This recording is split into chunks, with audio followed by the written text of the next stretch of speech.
Thanks for staying with us. The United States is reshaping its approach to Mali, Niger, and Burkina Faso amid growing Russian influence in the Sahel region. Mali's Foreign Minister Abdoulaye Diop met senior U.S. official Nick Checker on Monday, saying both sides want to chart a new course in relations.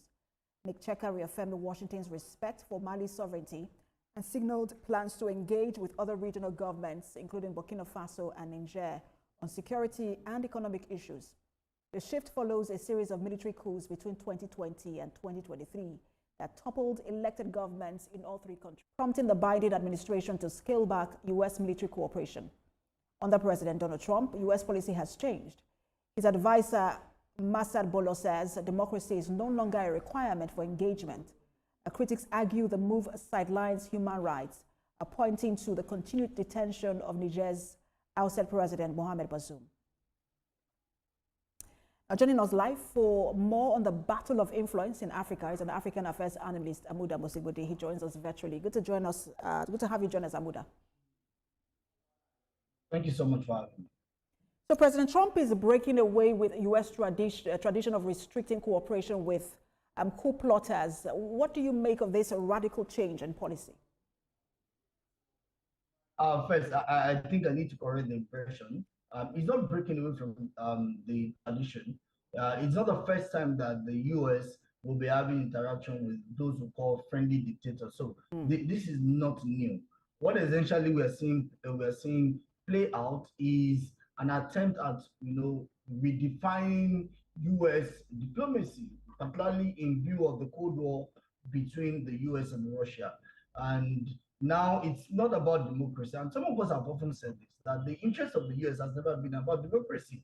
You can mention cases, okay? Mention Cuba, mention Iran in 1954, mention Guatemala, and many other countries where you've seen U.S. had to, be in tandem, even Pinochet in Chile, be in tandem with these coup plotters or dictators just because they serve their interests. We saw also, the one that we can relate to more in Africa, Patrice Lumumba, and how he was removed, and a lot of all these first generation African diplomats, African leaders who were removed by coup. So it's not because it's not about redefining. No, it's not about the Trump presidency moving away from the tradition. It's essentially just reshaping it to see how they can still be in contention in the war or in the Cold War with Russia. That for me is the major thing. Now, that said, what the US has also come to understand that with the current trend among the AES states, as they refer to themselves,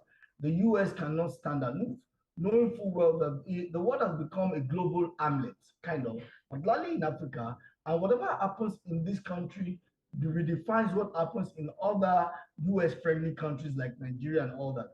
For instance, we know that the crisis in Mali, with the Tuaregs, has been a major reason why there's been a very easy shipment of arms and, of course, bandits or criminals from that side down here. So the US needs to redefine its relations if it's going to curtail that level of insecurity. However, I should also say this. The buzzword, I must say, has been insecurity, but we know for sure that insecurity is nothing but a phantom. It is only a smoke screen. The underneath, the undercurrent in all of this is the Cold War. And for some, absolutely, and I want to go there, Amuda. We will get there in just a moment. But you were talking about democracy earlier, not being the motive for U.S. when it deals with countries. And I just wanted to quote something that President Trump's advisor, Masad Bolo, said. He said, democracy is appreciated, but it is no longer a criterion for ties. And I'm wondering what the implication of a departure, maybe not a departure, you have said, from American concern for democracy and human rights. I mean, some leaders have exemplified that. Well, the truth is, the whole idea of democracy itself is subjective. Like some of us have said that the kind of very funny definition given by Abraham Lincoln, which has become the norm globally, is democracy or a democracy is government of the people, by the people, for the people. The fundamental question is, which people? The government of the people, is it by the poor for the rich or for the poor, or by the rich for the rich by the poor. These are issues around the whole contextualization of democracy.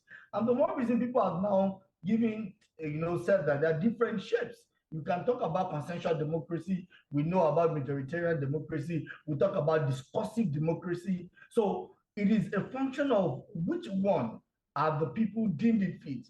Then more so, why do you need to emphasize, if we respect the interests of the people, if the people themselves are celebrating the removal of their leaders, why then do you think that you can know better than they do in terms of their need or desire for democracy? So these are the issues, and I feel that the US has also come to understand it.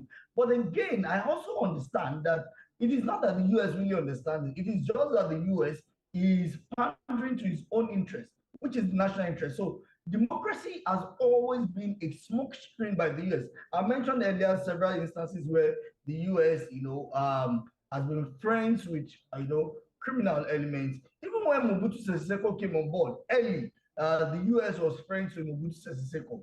And we can give examples like that in Zimbabwe as well, and many other cases where the US was friends with these persons until their paths, are no longer crossed. So it's not about democracy. Democracy is just a smoke screen they use. The most important thing, the undercurrent of it all, is national interest. So nothing has really changed, okay? Although it seems like things are changing. I'm going to have like a minute left, and I wanted to ask you, because Russia already has a very strong presence in the Sahel, with several security cooperation. How will the influence in the Sahel shift now among global powers now that the US is interested? It's going to be a tug of war. It's going to be a tug of war. Unfortunately, Africa will bleed for it, because we know what happened, in the Latin Americas in, the 60s and 70s, when it was like the center of this Cold War. And now Africa is becoming the center. And not forget, we may just be looking at Russia and the US now. We tend to be overlooking the place of China, okay? And, even the European Union, okay? Because the war is going to get expanded. And there are advantages and there are disadvantages. One of the advantages would be that African countries will be able to get overtures from, a lot of these foreign countries, a lot of these countries, both from the East and the West. But the end result of it is that Africans will be pawns in their game. And if Africans are pawns in their game, it often does not bode well. All right. Well, I mean, we're looking at how that plays out. Interesting, you also mentioned the EU as well. Thank you so much for your time, as always, African Affairs Analyst Amuda Mbosibuti. All right, that's TVC News. That's What Now on TVC News. For more updates on the stories we're monitoring, you can visit our website. It's www.tvcnews.tv. Thanks for watching. I am Precious Amayu.